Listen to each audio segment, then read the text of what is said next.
Sean bienvenidos a Matando Tabú.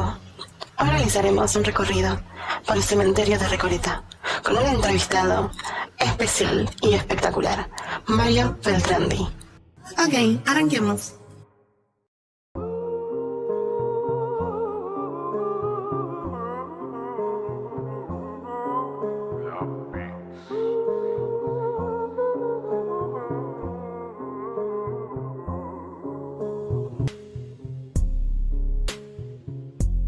Hola, buenas tardes. Bueno, estamos en el cementerio de la Recoleta, en pleno barrio, y el origen de este cementerio se remonta a 1822, donde el entonces gobernador Martín Rodríguez toma el huerto de la iglesia del Pilar, donde la orden de los Recoletos, de ahí el nombre de Recoleta, y todo lo que es el huerto, esto que estamos viendo, lo emplea para hacer un cementerio.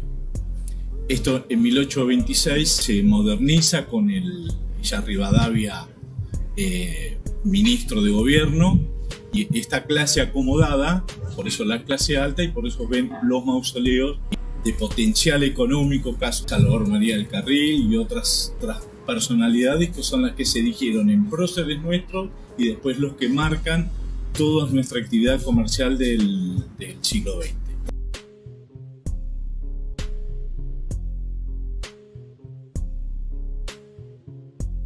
Buenas tardes, bueno, mi nombre es Mario y les contamos, estamos en el mausoleo de Salvador María del Carril, un político del siglo XIX, implicado en el fusilamiento de Dorrego, aliado de Lavalle, después fue el primer presidente de la Confederación Argentina del derrocamiento de Rosas, vicepresidente de la Nación, presidente de la primera magistratura, y lo que nos llama la atención mucho es, a mediados del siglo XIX, su esposa era una compradora compulsiva, y entonces él no era como en estos momentos que existe un divorcio, nada por el estilo. Y ella, por supuesto, compraba en Inglaterra, hacía traer, hasta que él se cansa, y en la revista de la época, que actualmente sale Caras y Caretas, el hombre hace hincapié en lo gastadora que era la mujer, que él no iba a pagar nada más. La mujer se enoja y estuvieron más de 30 años sin hablar, sin dirigirse la palabra.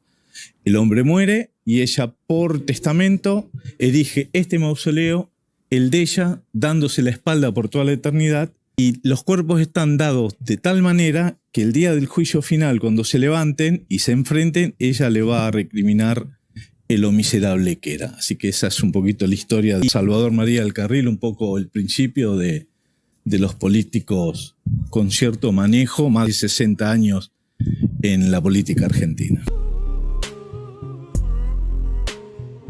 ¿De qué vamos a hablar ahora? De un libertador de 5 naciones, uno de los próceres más grandes, controversiales, sus luces y sombras, Juan Galo de Lavalle.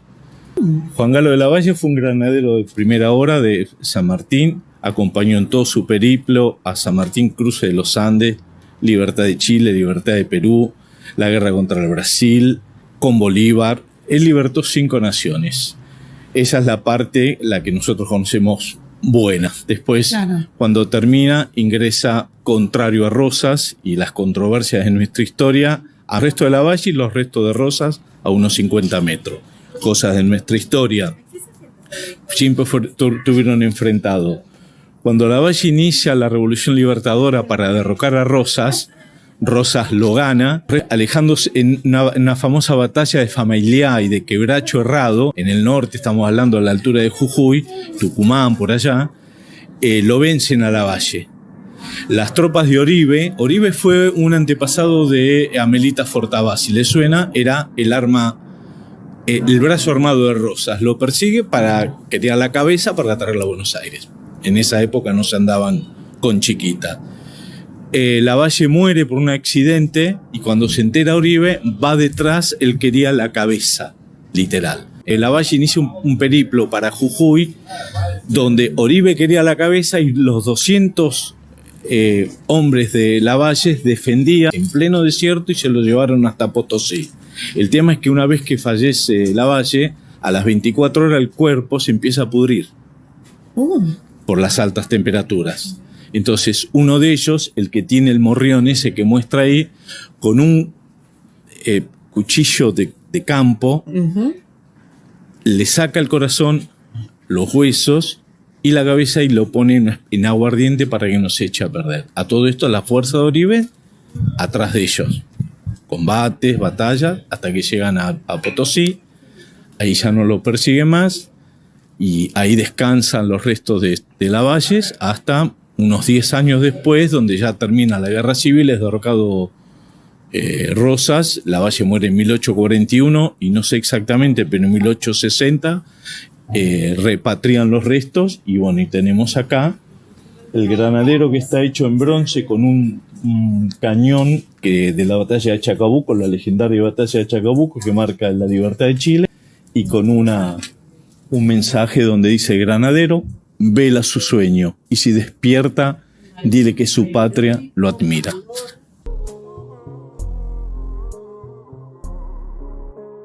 Juan Manuel Osorio de Ortiz de Rozas, que es el inicio, es creo que después de San Martín, es uno de los próceres más preponderantes de nuestra historia argentina, desde invasiones inglesas, un hacendado de muchísimo poder, de muchísima plata, dueño de campos. Después del fusilamiento de Dorrego, interviene para evitar la guerra civil. Y él es el que compra todo lo que hoy conocemos como el barrio Las Cañitas, Palermo, donde estaba el zoológico, que hoy está el ecoparque, el barrio 3 de Febrero, todo eso pertenecía a la residencia de Rosas. Tuvo 2 gobernaciones, de 1829 a 1833, entre el 33 y el 35 del siglo XIX estoy hablando, hizo una expedición al desierto para contener a los indios, y del 35 hasta el 52 que fue derrocado, y en el medio de la segunda gobernación el famoso bloqueo francés, la famosa y mítica batalla de Obligado, y después su derrocamiento en manos de Urquiza y Salvador María del Carril, que recién estuvimos hablando de él. La parte unitaria y federal hicieron una especie de coalición con los uruguayos, con la banda oriental en ese momento, con los brasileros, para derrocarlo. El Ortiz de Rozas obedece a que él, cuando se distancia de sus padres, toma un apellido más criollo. Entonces se saca las zetas y se pone las S.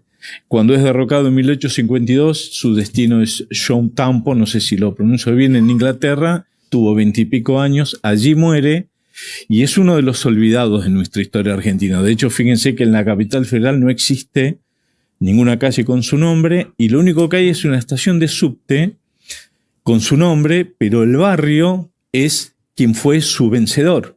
Está en el medio del barrio Justo José de Urquiza, esas cosas que tenemos en nuestra historia.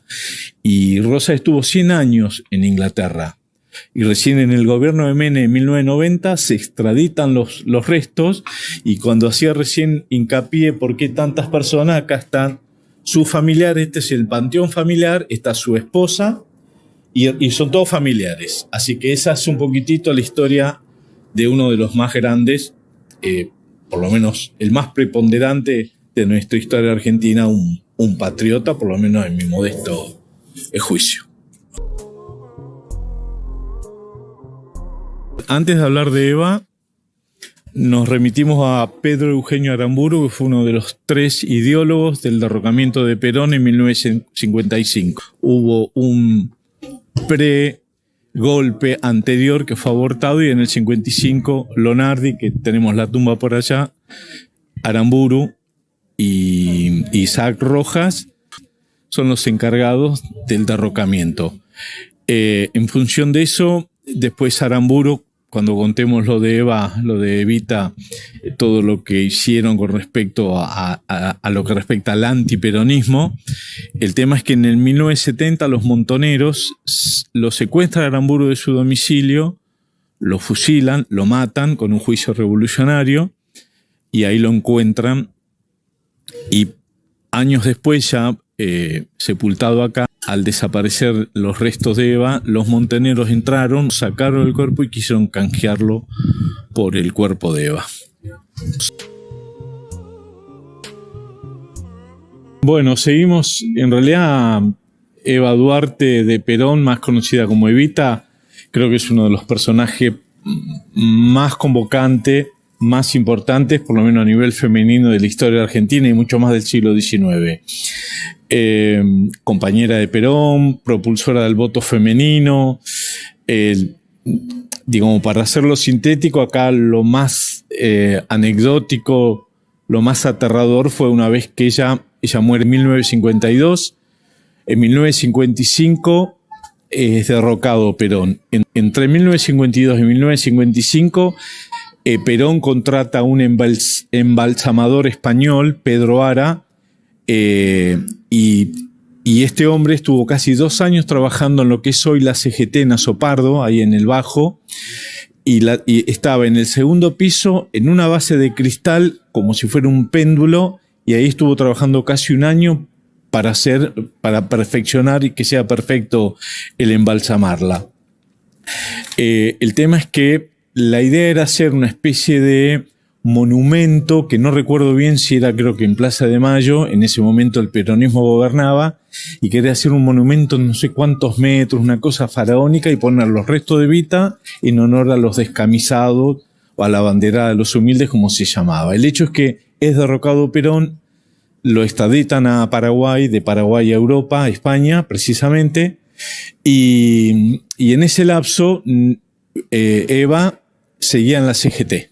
La cuestión que la Armada, cuando ve el cuerpo de Eva, la verdad que para ellos fue un festín, porque Eva despertaba o amores desmedidos u odios recalcitrantes. Y el proceso de Eva, que en algún momento esto es para tocarlo más delicadamente y con mucho más tiempo, ha sufrido todos los vejámenes habidos y por haber, desde mutilación del lóbulo de la oreja, desde la falange, desde violaciones, necrofilia, lo que a ustedes se les ocurra. Cuando la Armada ve el cuerpo suspendido del cadáver de Eva, para evitar que algún foco de resistencia peronista lo tomara como bastión y retomara a Perón al poder, lo lleva del militar, después un tal Koenig, que se llama, el tipo se había enamorado del cadáver, prácticamente. Entonces lo tenía él, se lo mostraba a sus familiares, y también es uno de los que se lo acusa de hacer todo ese tipo de vejámenes.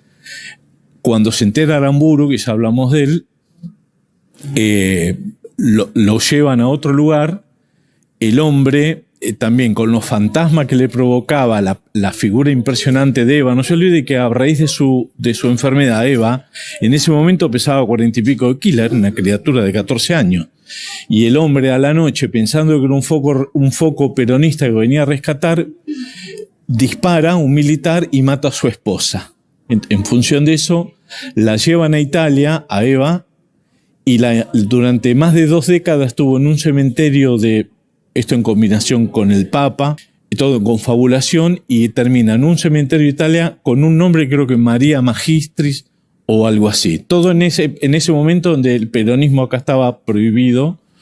El tema es que después que Lanuse, que también vimos la tumba por ahí, en 1972 quiere romper el hielo con Perón, le ofrece, más allá de la vuelta de Perón, le ofrece devolverle el cuerpo. Que así sucede en el gobierno de María Martínez de Perón. En 1974 es ahí donde Eva vuelve acá y está en este lugar que nosotros estamos viendo, y para evitar vejámenes y profanaciones está casi a 8 metros debajo de la tierra y con casi 4 toneladas de concreto.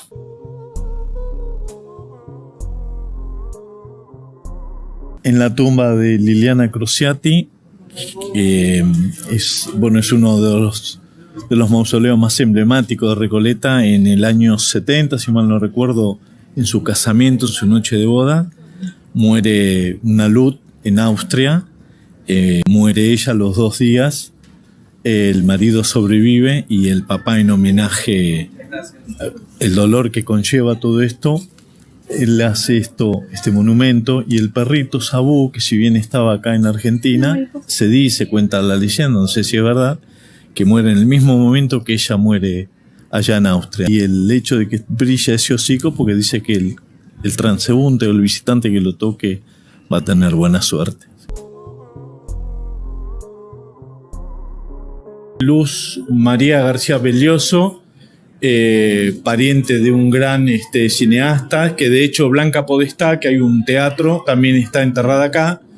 Muere a los 15 años de leucemia. Su mamá, ante el dolor, que es lógico, pide permiso al cementerio para poder pernoctar al lado de su hija, y lo que sí también está emparentado con ese famoso mito urbano de la dama de blanco. Se dice que en el café Biela, la Biela, que está por acá cerquita, un adolescente conoce a una chica vestida de blanco, la acompaña, toman algo, salen, y cuando el chico la quiere besar, ella tiene frío, le da una campera, y cuando la quiere besar, la chica sale corriendo e ingresa al cementerio. El chico, desesperado, pide permiso, le abre el guardia hasta la madrugada, y cuando el guardia le dice no puede ser, sí, tiene mi campera, viene este lugar, y la campera del chico estaba justo depositada donde la chica está cruzada, descansando. Así que esa es un poquito la historia. Qué hermoso, porque de ser que pasaron un montón de personas, de hecho, que contaron la misma situación, la misma historia, de que pasa lo mismo. A ella le dan la campera, y cada vez que le dan la campera, ella sale corriendo. O cuando llega un determinado horario, ella sale corriendo, creo como la Cenicienta. ¿Vieron que el tipo llega a las 12 y se tenía que ir corriendo? Prácticamente pasaba exactamente lo mismo. Y es una historia bastante linda, bastante maravillosa, porque por general estamos acostumbrados a ver historias que conllevan a un montón de terror, chicos. Y la realidad es que no todas las historias paranormales son terroríficas, sino que son tan bellas como esta, que es una historia que lleva a un poco a pensar que hay amor en esta psiconía sería, vamos a poner que sí, paranormal. Así que, gente de Matando Tabú, seguimos ahora con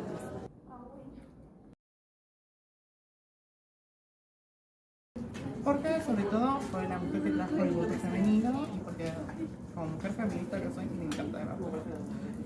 Mujer feminista que soy, me encanta de la mujer. Me voy a golpear, perdón. Ahí también.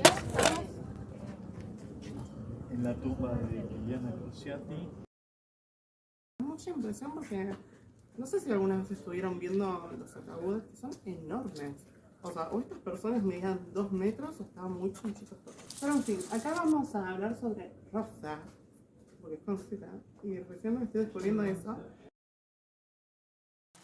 ¿Verás? Oh, mi Dios, Flor. Como dice el dicho, del dicho al hecho, vamos a decir, como dice el dicho, ha sido nuestra presidenta. Igual, con todo amor rapero, obviamente. Así que, muchísimas gracias por todo. Esto fue el cementerio de la Recoleta. Muchísimas gracias por recorrer con nosotros este pedacito de la historia argentina, con sus mitos y leyendas, narrada por nuestro historiador personal, el gran Mario Beltrandi. Nos vemos la próxima. Esto es... Matando Tabú.